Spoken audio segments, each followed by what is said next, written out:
பெண்களை பத்தின சில செய்திகள்லாம் கேட்கும் போது உண்மையிலே மனசு பதறுது, கண்ணு கலங்குது, அது கண்ட்ரோல் பண்ணவே முடியல. ஏன்னா நடக்கிற கொடுமைகள்லாம் யாருக்குங்க? நம்ம குடும்பத்தை சேர்ந்தவங்க தானே, எப்படி மனசு பதறாம இருக்கும்?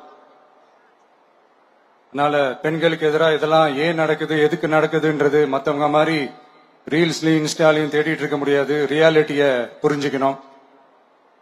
சோ இந்த பிரச்சனைகள்லாம் ஏன் நடக்குது அப்படின்றத அனலைஸ் பண்ணி பார்க்கும்போது சுத்தி பாத்தீங்கன்னா ஒரே இடத்துலதான் வந்து நிக்குது.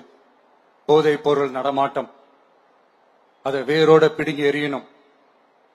இது வந்து 2026 போன மாசம் மே மாசம் 10ஆம் தேதி இந்த பிரச்சனை புதுசா முளைச்சு வந்துடல. இது பல வருஷமா இருக்கிற பிரச்சனை. பல வருஷமா இதை கண்டுக்காம விட்டதுதான் அந்த வேர் இவ்வளவு ஆழமா பரவி இருக்குது. இத பல வருஷமா கண்டுக்காம விட்டது யார் என்றது நான் சொல்லிதான் உங்களுக்கு தெரியணும்னு அவசியம் இல்லை, அது உங்களுக்கே நல்லா தெரியும். இப்ப அதை பத்தி பேசியும் பிரயோஜனம் இல்லை. முதல்ல இந்த போதை பொருள் நடமாட்டத்தை வேரோட பிடுங்கி எறியணும்.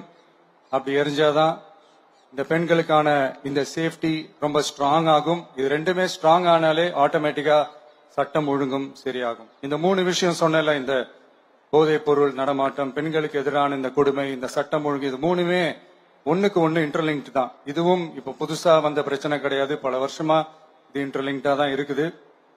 இதெல்லாம் ஏன் எதுக்குன்றது இப்ப முக்கியம் இல்லை, இது எப்படி சரி செய்ய போறோம்ன்றது தான் முக்கியம். பட் அதே நேரத்துல இன்னொன்னையும் நம்ம மனசுல எடுத்துக்கணும். இந்த பெண் குழந்தைகளுக்கான இந்த பாதுகாப்பு இது வெறும் சட்டம் ஒழுங்கு சம்பந்தப்பட்டது மட்டும்தானா அப்படின்னு கேட்டீங்கன்னா இல்ல. இது சமூக ஒழுங்கும் சம்பந்தப்பட்டிருக்கு. சமூக ஒழுங்குல தனி மனித ஒழுங்கும் சம்பந்தப்பட்டிருக்கு. தனி மனிதன் ஒழுங்கா இருந்தாலே அந்த சமூகம் தன்னால மாறும்.